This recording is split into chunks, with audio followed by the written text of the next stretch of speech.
सांख्ययोग अध्याय 2 गीतासार। संजय म्हणाले, अशा रीतीने करुणेने व्याप्त, ज्याचे डोळे आसवांनी भरलेले व व्याकुळ दिसत आहेत, अशा शोक करणाऱ्या अर्जुनाला भगवान मधुसूदन असे म्हणाले.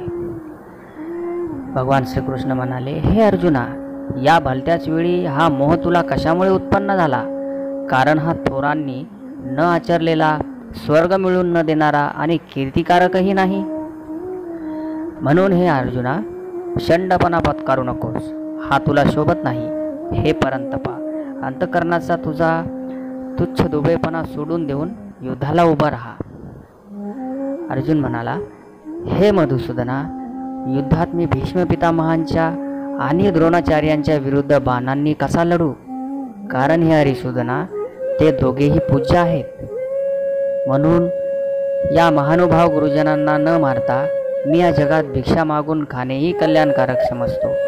कारण गुरुजनांना मारूनही या लोकात रक्ताने माखलेले अर्थ व कामरूप भोगच ना भोगवायचे. युद्ध करणे व न करणे या दोहोंपैकी आम्हाला काय श्रेष्ठ आहे हे कळत नाही, किंवा आम्ही त्यांना जिंकू की ते आम्हाला जिंकतील हेही आम्हाला माहीत नाही. आणि ज्यांना मारून आम्हाला जगण्याची इच्छा नाही, तेच आमचे बांधव धृतराष्ट्रपुत्र आमच्या विरुद्ध उभे आहेत. करोनाव्याप्त दैन्यामुळे ज्याचा मूळ स्वभाव नाहीसा झाला आहे व धर्माचा निर्णय करण्याविषयी ज्याची बुद्धी असमर्थ आहे, असा मी तुम्हाला विचारित आहे की जे साधन खात्रीने कल्याणकारक आहे ते मला सांगा. कारण मी तुमचा शिष्य आहे, म्हणून तुम्हाला शरण आलेल्या मला उपदेश करा. कारण पृथ्वीचे शत्रुरहित व धनधान्य समृद्ध राज्य मिळावे किंवा देवांचे स्वामित्व जरी मिळाले, तरी माझ्या इंद्रियांना शोषून टाकणारा शोक जो दूर करू शकेल असा उपाय मला दिसत नाही. संजय म्हणाला, हे परंतपा, अर्थात शत्रुतापना राजा निद्रेवर ताबा असणाऱ्या अर्जुनाने अंतर्यामी श्रीकृष्णांना एवढे बोलून मी युद्ध करणार नाही असे स्पष्टपणे सांगितले व तो गप्प झाला. हे भरतवंशी धृतराष्ट्र महाराज, अंतर्यामी भगवान श्रीकृष्ण दोन्ही सैन्यांच्या मध्यभागी शोक करणाऱ्या त्या अर्जुनाला हसल्यासारखे करून असे म्हणाले. भगवान श्रीकृष्ण म्हणाले, हे अर्जुना, तू ज्यांचा शोक करू नये अशा माणसांसाठी शोक करतोस आणि विद्वानांसारखा युक्तिवाद करतोस. परंतु ज्यांचे प्राण गेले आहेत त्यांच्यासाठी आणि ज्यांचे प्राण गेले नाहीत त्यांच्यासाठी विद्वान माणसं शोक करीत नाहीत. श्लोक 11. भगवान श्रीकृष्ण म्हणाले, हे अर्जुना, तू ज्यांचा शोक करू नये अशा माणसांसाठी शोक करतोस आणि विद्वानांसारखा युक्तिवाद करतोस. परंतु ज्यांचे प्राण गेले आहेत त्यांच्यासाठी आणि ज्यांचे प्राण गेले नाहीत त्यांच्यासाठीही विद्वान माणसे शोक करीत नाहीत. मी कोणत्याही काळी नव्हतो, तू नव्हतास किंवा हे राजलोक नव्हते असेही नाही, आणि यापुढे आम्ही सर्वजण असणार नाही असेही नाही. ज्याप्रमाणे जीवात्म्याला या शरीरात बालपण, तारुण्य आणि वार्धक्य येते, त्याचप्रमाणे दुसरे शरीर मिळते याविषयी धीर पुरुषांना मोह उत्पन्न होत नाही. हे कुंतीपुत्रा, इंद्रियांचे विषयांशी संयोग हे थंडी, उष्णता आणि सुखदुःख देणारे आहेत. ते उत्पन्न होतात व नाहीसे होतात, म्हणून अनित्य आहेत. तेव्हा हे भारता, ते तू सहन कर.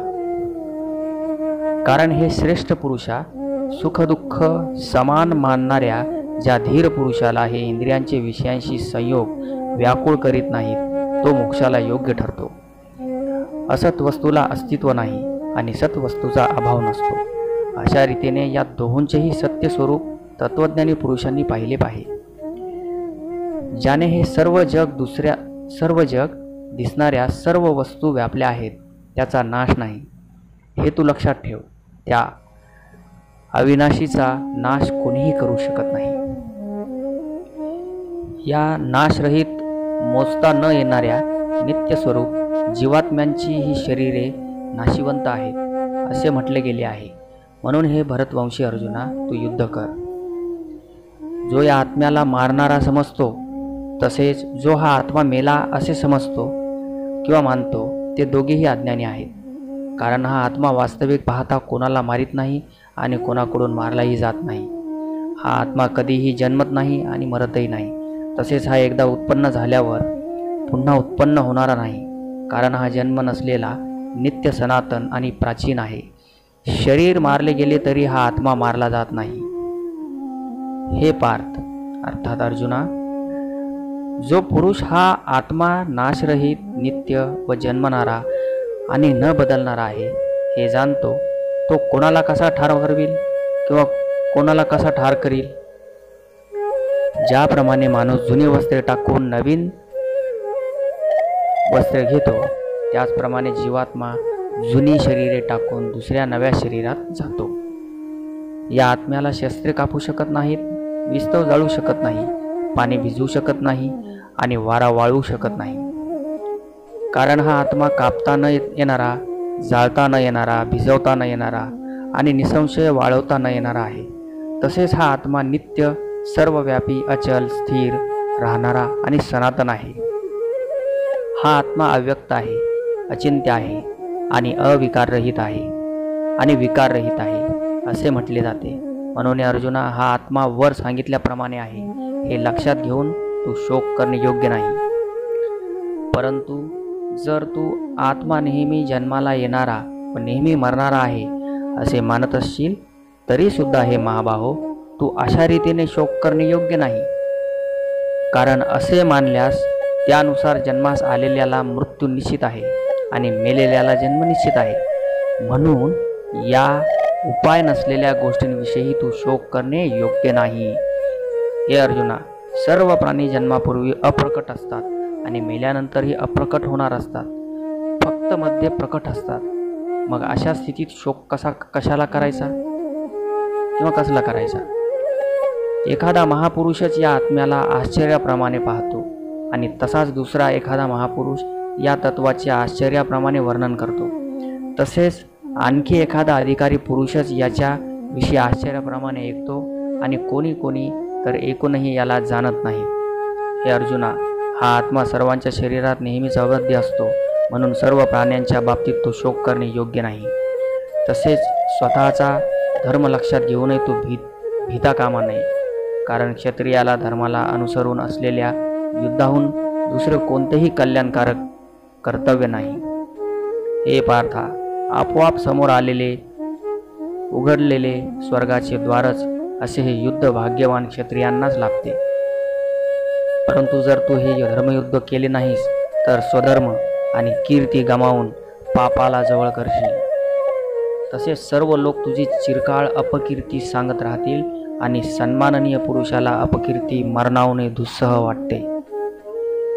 शिवाय ज्यांच्या दृष्टीने तू आधी अतिशय आदरणीय होतास त्यांच्या दृष्टीने आता तुच्छ ठरशील.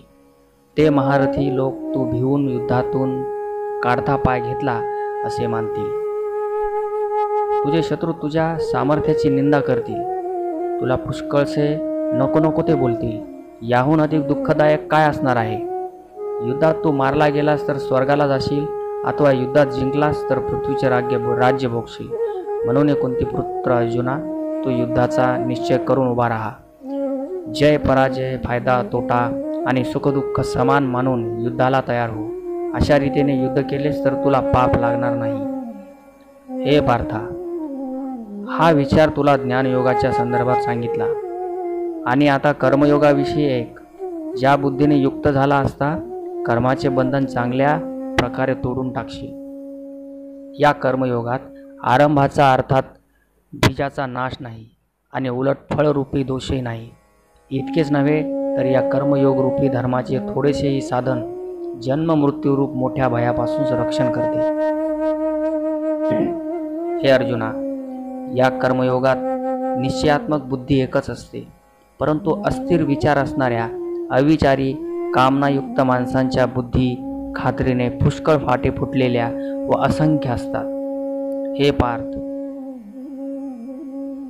जो भोगात रमलेला असतात, कर्मफळाची स्तुती करणाऱ्या वेदवाक्यांची ज्यांना आवड आहे, ज्यांच्या मते स्वर्ग हीच श्रेष्ठ मिळवण्यायोगी वस्तू आहे, स्वर्गाहून श्रेष्ठ दुसरी कोणतीही गोष्ट नाही असे जे सांगतात ते अविवेकी लोक अशा प्रकारची जी पुष्पित म्हणे दिखाऊ शोभायुक्त भाषा बोलतात किंवा बोलत असतात त्यांची ही भाषा जन्मरूपी कर्मफळ देणारी असते, तसेच भोग व ऐश्वर्य मिळवण्यासाठी अनेक प्रकारच्या क्रियांचे वर्णन करणारी असते। या भाषेने ज्यांचे अंतःकरण आकृष्ट करून घेतले आहे, जे भोग व ऐश्वर्यात अत्यंत आसक्त आहेत, अशा पुरुषांची परमात्म्याविषयी निश्चयी बुद्धी असत नाही। हे अर्जुना, वेद वर सांगितल्याप्रमाणे तिन्ही गुणांची कार्य असणारे भोग आणि त्यांची साधने सांगणारे आहेत, म्हणून तू भोग व त्यांच्या साधनांच्या बाबतीत आसक्ती बाळगू नकोस। तसेच सुखदुःखादी द्वंद्वांनी रहित नित्य वस्तू असणाऱ्या परमात्म्यात स्थित योगक्षेमाची इच्छा न बाळगणारा आणि अंतःकरणाला ताब्यात ठेवणारा हो। सर्व बाजूंनी भरलेला मोठा जलाशय मिळाल्यावर लहान जलाशयाची मनुष्याला जेवढी गरज असते तेवढीच गरज चांगल्या प्रकारे ब्रह्म जाणणाऱ्या ब्रह्मज्ञानाला वेदांची स्फुरते। तुला कर्म करण्याचाच अधिकार आहे, त्यांच्या फळाविषयी कधी नाही, म्हणून तू कर्माच्या फळांची इच्छा करणारा होऊ नकोस, तसेच कर्म न करण्याचाही आग्रह धरू नकोस। हे धनंजय, तू आसक्ती सोडून तसेच सिद्धी आणि असिद्धी यामध्ये समान भाव ठेवून योगात स्थिर होऊन कर्तव्य कर्मे कर। समत्वालाच योग म्हटले जाते। या समत्व रूप बुद्धी योगापेक्षा सकाम कर्म अत्यंत तुच्छ आहे। म्हणून हे धनंजय अर्जुना, तू समबुद्धीतच रक्षणाचा उपाय शोध, म्हणजे बुद्धियोगाचा आश्रय घे, कारण फळाची इच्छा बाळगणारे अत्यंत दीन असतात। समबुद्धीचा पुरुष पुण्य व पाप या दोहोंचाही या जगात त्याग करतो, अर्थात त्यापासून मुक्त असतो। म्हणून तू समत्व रूप योगाला चिकटून राहा।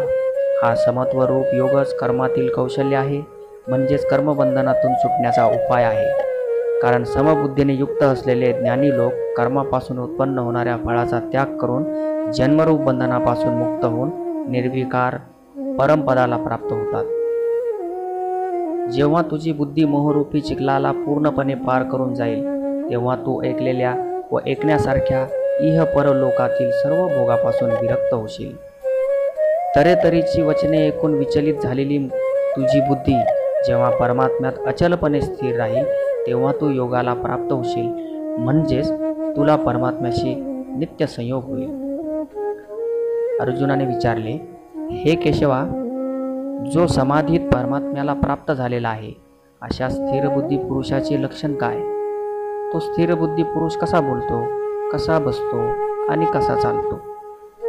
भगवान श्रीकृष्ण म्हणाले, हे पार्थ, ज्यावेळी हा पुरुष मनातील सर्व कामना पूर्णपणे टाकतो आणि आत्म्यानेच आत्म्याच्या ठिकाणी संतुष्ट राहतो, त्यावेळी त्याला स्थितप्रज्ञ म्हटले जाते। दुःखदायक प्रसंगी ज्याच्या मनाला खेद वाटत नाही, सुखाच्या प्राप्तीविषयी ज्याला मुळीच इच्छा नाही, तसेच ज्याची प्रीती, भय व क्रोध नाहीसे झाले आहेत, असा मुनी स्थिर बुद्धी म्हटला जातो।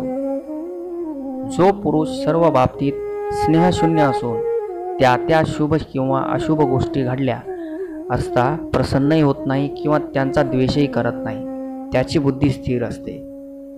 कासव सर्व बाजूंनी आपले अवयव जसे आत ओढून धरते, त्याचप्रमाणे जेव्हा हा पुरुष इंद्रियांच्या विषयांपासून इंद्रियांना सर्व प्रकारे आवरून घेतो, तेव्हा त्याची बुद्धी स्थिर झाली असे समजावे। इंद्रियांनी विषयांचे सेवन न करणाऱ्या पुरुषाचेही केवळ विषयच दूर होतात, परंतु त्यांच्याविषयीची आवड नाहीशी होत नाही।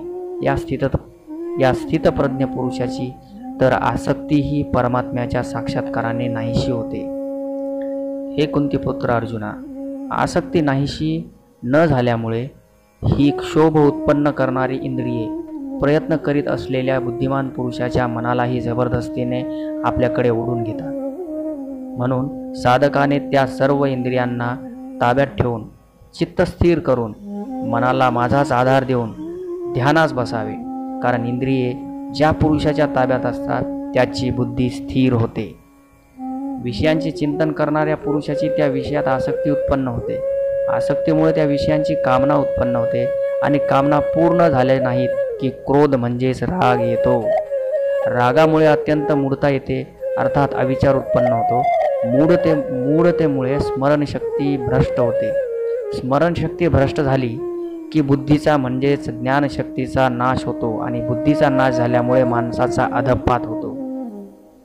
परंतु अंतःकरण ताब्यात ठेवलेला साधक आपल्या ताब्यात ठेवलेल्या राग द्वेष रहित इंद्रियांनी विषयांचा उपभोग घेत असूनही अंतःकरणाची प्रसन्नता प्राप्त करून घेतो.